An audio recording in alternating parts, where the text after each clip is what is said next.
Welcome back. Chip Nellinger and Dan Basse rejoining us. On the show last week, Chip, we were talking about, with the latest grain stocks report, the acreage situation, just, China, how there's a lot of room and potential for corn prices if China keeps buying. But at the same time, if they don't, what happens there? We've seen strong demand with soybeans, Chip. So when you look at just the demand that keeps coming in, how could that change this stock situation? Yeah, well, we've seen from that stocks report that it came in on the low side of expectations. So any extra demand going forward just keeps it that much tighter. China's been a big buyer of U.S. corn here recently.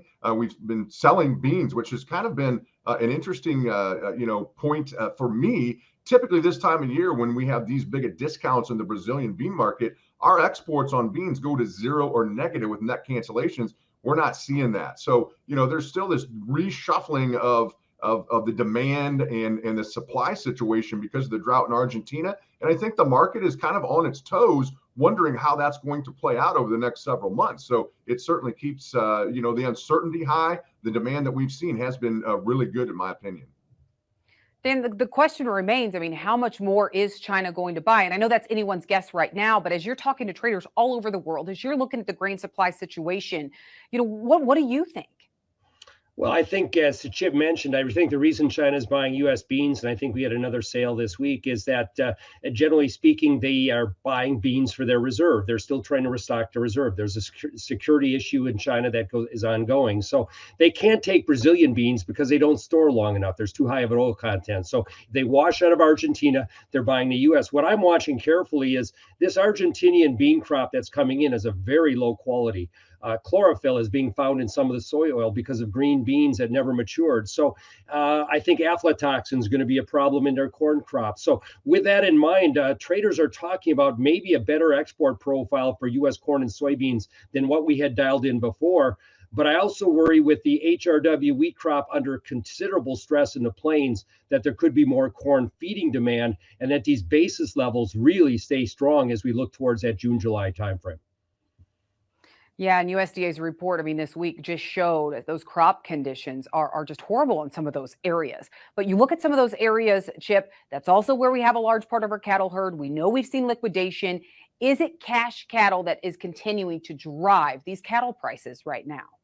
Yeah, certainly the cash trade is really driving us here. I think the liquidation is done. I mean, we've had 2+ years of the drought. The herd liquidation is behind us. I think there's not much left. The only question now is, can we heal some of these pastures and rangelands up, which we have partially in the northern plains, and start restocking some of those herds that have been liquidated, and that just tightens the supply up, even more. So the numbers are there. It takes a while to sift through the cattle cycle, obviously months to years. I think we're at the end of the liquidation, and now you're seeing that reflected in the cash market being so strong.